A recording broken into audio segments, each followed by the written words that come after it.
अस्सलामुअलैकुम दोस्तों, मेरा नाम है Mohammad Zeeshan. And welcome back to Professional Graphic Designer and Architectural Engineer. So guys, this is our 16th lecture in Revit Architecture 2024 Beginner Series और आज हम बात करने वाले हैं about in place component। in place component किस तरह से काम करता है, इससे पहले मैंने place a component के ऊपर हमारा 15th लेक्चर बनाया था जिसके अंदर हमने डिटेल से समझा था कि कंपोनेंट कितने तरह से हम यूज़ कर सकते हैं, कौन कौन सी कैटेगरीज यहाँ पे हमारे पास अवेलेबल होती है। तो अगर आपने वो वीडियो नहीं देखा है तो इस वीडियो के डिस्क्रिप्शन में जाके या ऊपर आई बटन पर जाकर आप वो वीडियो ज़रूर देख सकते हैं। आज हम बात करने वाले हैं मॉडल इन प्लेस के बारे में। सबसे पहले मैं आपको थोड़ा सा कैटेगराइज कर देता हूँ, थोड़ा सा डिफरेंशिएशन जो है दोनों के बीच में वो मैं आपको बताना चाहूँगा। मॉडल इन प्लेस का यूज़ हम तब करते हैं, जैसे सबसे पहले मैं आपको दोनों के बीच में डिफरेंस बताना चाहूँगा। इन जो प्लेस अ कंपोनेंट है उसका यूज़ हम तब करते हैं जब या तो हमने फैमिली के थ्रू कोई कंपोनेंट बनाया है या फिर हमारे पास रेविट की जो एग्जिस्टिंग लाइब्रेरी है वो उसका इस्तेमाल हम किसी भी प्रोजेक्ट के अंदर, whether it is a commercial और एज अ रेजिडेंशियल प्रोजेक्ट, उसका यूज़ हम कहीं पे भी कर सकते हैं, कभी भी कर सकते हैं। बट मॉडल इन प्लेस का यूज़ हम तब करेंगे जब आप किसी भी प्रोजेक्ट के अंदर काम कर रहे हैं और किसी पर्टिकुलर काइंड ऑफ रिक्वायरमेंट आप फुलफिल करना चाहते हैं, कोई चीज़ आप डिज़ाइन करना चाहते हैं, बनाना चाहते हैं, उसका डिज़ाइन आपके पास अवेलेबल नहीं है, तो उसके लिए हम यूज़ करते हैं model in place. Create a component that is unique to the project, so that is what it is all about. So model in place पे हम क्लिक करेंगे और क्लिक करने के बाद देखिए यहाँ पे आपके पास आ जाता है फैमिलीज एंड कैटेगरीज। सो अब यहाँ पे देखिए, यहाँ पे जितने भी कैटेगरीज अवेलेबल हैं रेविट आर्किटेक्चर के अंदर, यहाँ पे case work, ceiling, column, conduct fittings, और ये आप देख सकते हैं door, duct accessories, duct fittings, floor furnitures, ये सारी चीज़ें यहाँ पे दी गई हैं। और कोई भी कैटेगरी के अंदर जब आप कोई भी डिज़ाइन करेंगे तो वो डिज़ाइन का बेनिफिट क्या होगा, ये आप जैसे अभी आपके दिमाग में चल रहा होगा कि क्या उसका फ़ायदा है, बिकॉज वो तो हमारे पास ऑलरेडी अवेलेबल है। तो देखिए फ्लोर की हम बात करते हैं, सीलिंग की हम बात करते हैं, या मासिंग की बात करते हैं, लाइटिंग की बात करते हैं, या डोर की बात करते हैं, स्टेयर की बात करते हैं। अगर आप यहाँ पे देखिए एक कॉन्सेप्ट होता है हमारे पास जेनेरिक मॉडल यहाँ पे। तो जेनेरिक मॉडल में अगर आप काम कर रहे हैं, so which is a different kind of model, जहाँ पे आप जेनेरिक डिज़ाइंस बना सकते हैं, which means there is no certain category. तो अगर आप इस तरह का कोई काम करना चाहते हैं, सबसे पहले मैं आपको जेनेरिक मॉडल पे ही बताता हूँ, फिर मैं बाकी एग्जांपल्स में कैसे आप उसे कन्वर्ट कर सकते हैं वो भी मैं आपको बताऊँगा। तो यहाँ पे मैंने जेनेरिक मॉडल लिया, इसे ओके किया, नाम मैं यहाँ पे दे देता हूँ, यहाँ पे मैंने कोई भी कैटेगरी ले लिया, मैंने इसको रूफ नाम दे दिया। और यहाँ से आप देख सकते हैं यहाँ पे अलग अलग ऑप्शंस हैं। ये सारे ऑप्शंस मैं डिटेल्स में आगे आपसे डिस्कस करता रहूँगा। अभी के लिए हम यहाँ पे एक्सट्रूड लेते हैं और यहाँ पे देखिए, यहाँ पे हम कोई भी डिज़ाइन बना देते हैं। अब देखिए यहाँ जो प्लेन है वो डिफरेंट है, ये हमारा XY प्लेन है। हमें वॉल के ऊपर डिज़ाइन करना है तो सेट कर सकते हैं यहाँ पे प्लेन को, पिकअप प्लेन करेंगे, ओके करेंगे और ये प्लेन हमने डिफाइन कर दिया। नाउ अभी इस प्लेन के ऊपर हम कोई भी डिज़ाइन बना देते हैं। हमने बना दिया इस तरह से, ये हमने कोई डिज़ाइन बनाया, इसको हम कर लेते हैं कॉपी। कॉपी करने के बाद यहाँ से एक कॉपी हम रख लेते हैं यहाँ पे ये देखिए इस तरह से कॉपी हमने कर लिया। अब करने के बाद जैसे ही हम ओके करेंगे इसे, तो आप ये देखेंगे इस तरह से, ये देखिए यहाँ से इसको सेलेक्ट किया और यहाँ पे हमें इस वॉल तक ये डिज़ाइन करना है। ये देखिए इस वॉल तक हमने डिज़ाइन कर दिया। यहाँ से व्यू हम चेंज कर लेते हैं, इसे हम शेडेड रख लेते हैं। ये देखिए इस तरह से शेडेड रखना है, हिडन रखना है, हिडन रख सकते हैं। जो भी व्यू कंसिस्ट कलर रखना है, कंसिस्ट कलर रख सकते हैं। तो अभी के लिए क्योंकि मॉडल ज़्यादा हैवी नहीं है तो हम सिंपली इसको इस तरह से हमने इसको रियलिस्टिक रखा। नाउ सेलेक्ट करते हैं, अगर इसमें कोई भी चेंज करना है तो एडिट करेंगे और इसको सेलेक्ट किया, कॉपी किया, मल्टीपल ले सकते हैं और यहाँ से सेम साइज़ के ऊपर हम यहाँ पे मल्टीपल कंपोनेंट प्लेस कर देते हैं एंड देन ओके किया हमने। ये देखिए ये इस तरह से ये डिज़ाइन यहाँ पे बन गया। अब ये डिज़ाइन कंप्लीट होने के बाद इस तरह से हमारे पास कोई डिज़ाइन है, कंपोनेंट में कैसे करना है वो भी मैं आपको बताऊंगा। इससे पहले जब 15th वीडियो हम कर रहे थे तो मैंने वॉइड को किस तरह से आप वॉल के अंदर अगर कोई शेप कट करना चाहते हैं या एडिशनली ऐड करना चाहते हैं तो वो भी हम देख लेंगे। ये देखिए अब ये डिज़ाइन बन गया यहाँ पे, इसको सेलेक्ट करेंगे। अब जो दूसरा फेज़ है, बहुत सारे लोग जो पहले से रेविट पे काम करते हैं उन्हें इतना प्रोसेस में भी शायद पता हो कि ये इस तरह से काम करता है, बट इसके अलावा जो अब मैं डिटेल में बताने वाला हूँ, लाइक जैसे इसको सेलेक्ट किया तो यहाँ पे एक ऑप्शन होता है हमारे पास, ये आप देख सकते हैं। जैसे हम यहाँ पे एडिट इन प्लेस करेंगे, इसको सेलेक्ट करेंगे तो यहाँ पे देखिए यहाँ पे ऑप्शन होता है फैमिली कैटेगरीज एंड पैरामीटर। तो जैसे ही हमने इन प्लेस कंपोनेंट किया था तो यहाँ पे हमारे पास जो कैटेगरीज थी वो थी जेनेरिक मॉडल। अब नाउ अगर हम यहाँ पे लाइक इसको फर्नीचर की कैटेगरी में ले जाना चाहते हैं तो हम ओके कर देंगे, तो आप ऑटोमेटिकली देखेंगे जब भी आप इसे सेलेक्ट करेंगे so it is a furniture now. तो आप इसकी कैटेगरी को कभी भी बदल सकते हैं। इसका फ़ायदा आपको मिलता है स्केड्यूलिंग के अंदर कि आपने जो जेनेरिक बनाया है एक्चुअली उसका अपना कोई बिहेवियर नहीं है, उसकी अपनी कोई कैटेगरी नहीं है। तो यहाँ से आप उस कैटेगरी को कभी भी चेंज कर सकते हैं। लाइक यहाँ से हम मान लेते हैं कि हमारी सीलिंग की कैटेगरी है तो ओके करेंगे, तो नाउ अभी से सेलेक्ट करेंगे तो ये सीलिंग की कैटेगरी में आ गया। तो जब आप स्केड्यूलिंग करेंगे तो अंडर सीलिंग ये ऑटोमेटिकली इसका एस्टिमेशन आ जाएगा। इसी तरह से हमने सेलेक्ट किया और यहाँ से हम इसे रूफ की कैटेगरी में डाल देते हैं एंड ओके किया। नाउ सी अब ये रूफ की कैटेगरी में आ गया। तो ये तो हो गई बात कैटेगरी की। कैटेगरी में आप इस तरह से काम कर सकते हैं। यहाँ से जो ग्रिप्स आपको दिख रहे हैं इनको पकड़ के आप इनका साइज़ भी चेंज कर सकते हैं, कम करना है ज़्यादा करना है वो आप यहाँ से चेंज कर सकते हैं। Now come to the next point. अभी अगर हमें इसका मटेरियल चेंज करना है सो यहाँ से आप देख सकते हैं यहाँ पे ऑप्शन आता है मटेरियल। अब यहाँ पे भी मैं आपको एक इंटरेस्टिंग बात बताता हूँ। देखिए जैसे हमने यहाँ पे इसे ओके कर दिया और इसे सेलेक्ट करते हैं तो मोस्टली क्या होता है जब किसी भी कंपोनेंट को, लाइक देखो मैं आपको डोर को दिखाता हूँ, डोर को सेलेक्ट किया, एडिट टाइप में गए तो यहाँ पे ना आपको इसकी कैटेगराइज्ड चीज़ें आराम से दिखेंगी। ये डायमेंशन है, ये मटेरियल है, ये कंस्ट्रक्शन है। क्यों? क्योंकि ये पैरामेट्रिक कंपोनेंट है। इसी तरह से अभी ये जो हमने जेनेरिक मॉडल बनाया है स्टिल ये पैरामेट्रिक कंपोनेंट नहीं है। तो हम अगर एडिट में करेंगे सो देयर इज कोई भी यहाँ पे चीज़ अवेलेबल नहीं है। There is nothing like dimension, material, कोई भी चीज़ यहाँ अवेलेबल नहीं है। तो वो हम कैसे ऐड कर सकते हैं वो मैं अब आपको बताने वाला हूँ, ध्यान से देखिएगा।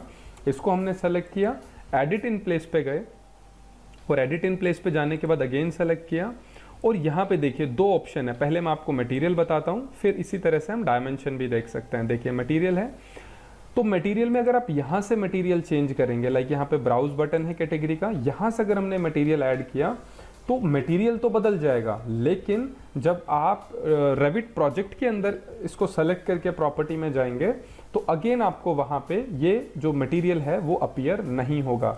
मैं आपको दिखा देता हूँ, ये देखिए अब ये मटेरियल तो यहाँ पे अप्लाई हो गया। ये रेट्रेस में मैं आपको दिखाता हूँ इम्पैक्ट इसका।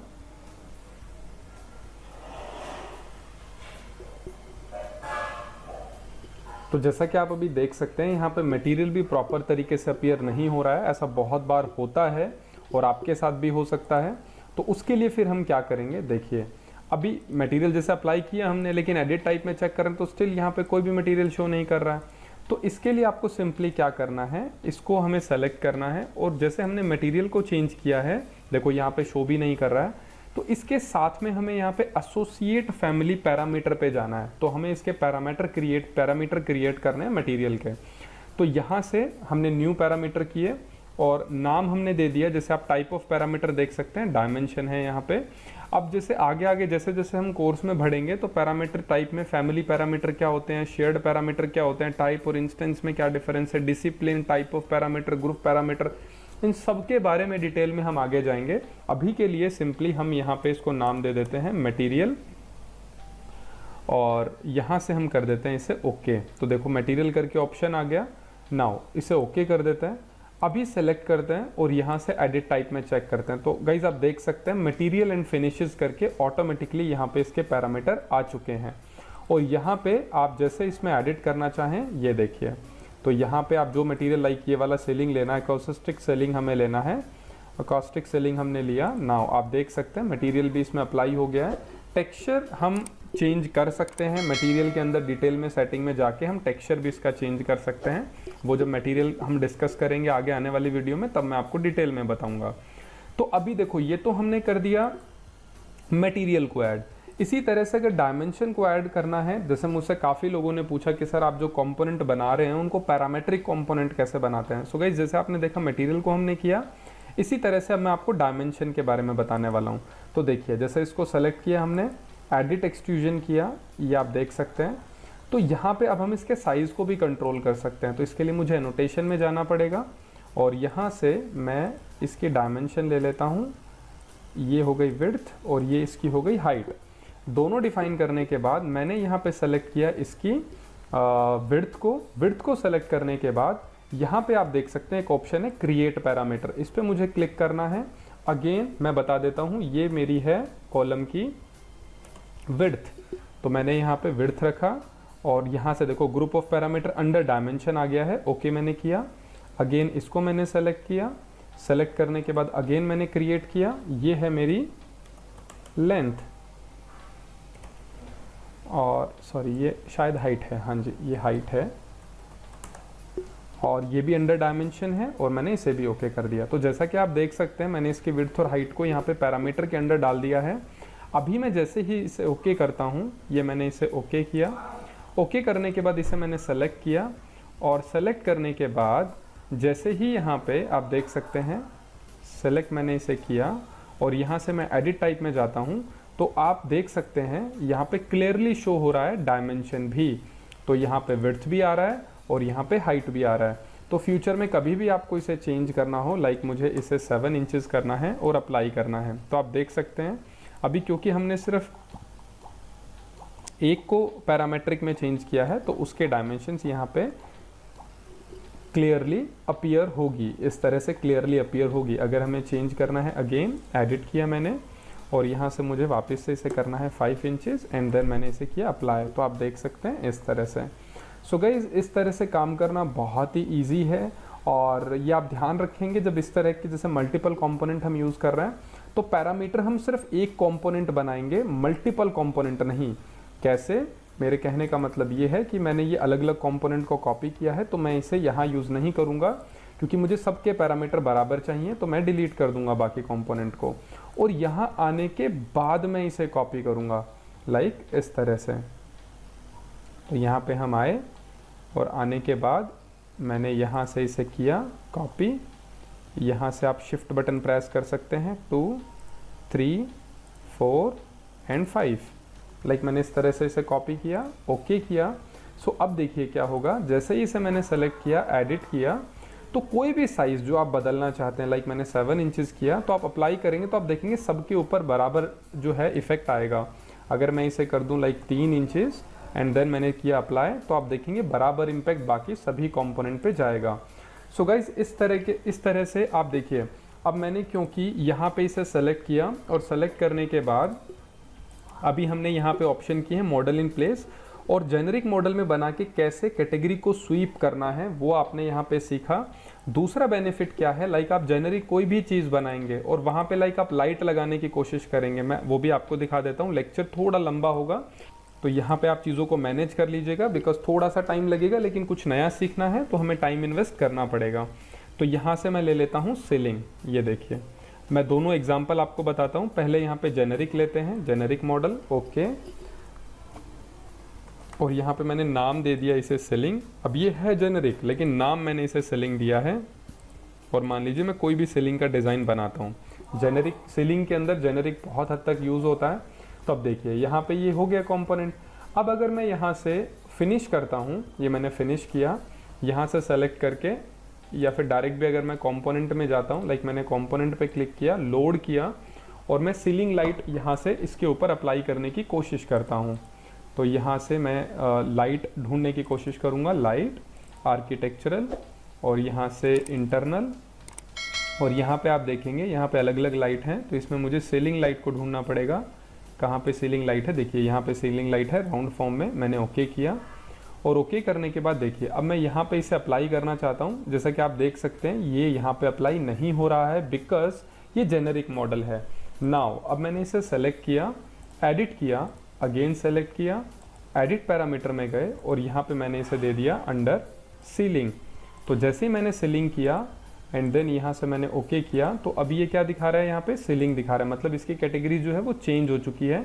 अभी मैं कंपोनेंट पे गया और ये आप देख सकते हैं, ये बहुत इंटरेस्टिंग चीज़ है।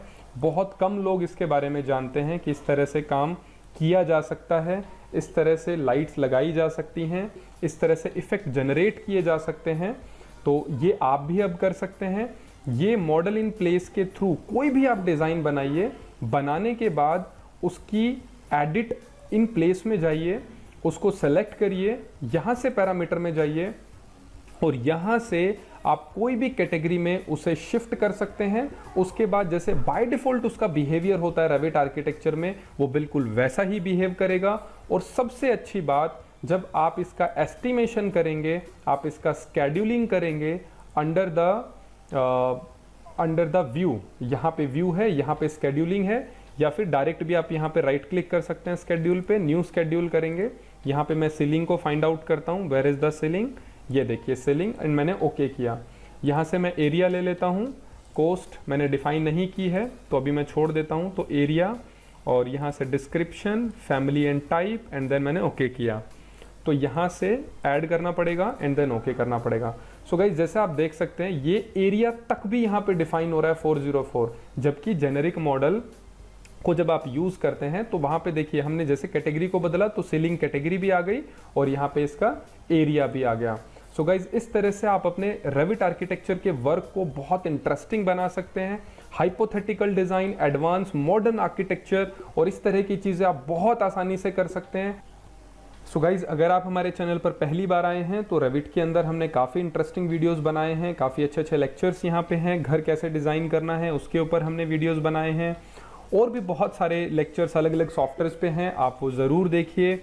चैनल को सब्सक्राइब अभी तक नहीं किया है तो सब्सक्राइब कर लीजिए, बेल आइकन को प्रेस कर दीजिए, ताकि फ्यूचर में रेविट, ईटैब, सिविल 3D और इसी तरह के इंटरेस्टिंग सॉफ्टवेयर से रिलेटेड जो भी हम वीडियोस अपलोड करें आपको नोटिफिकेशन सबसे पहले मिले। So finally guys, thank you so much for watching this video, bye bye and take care.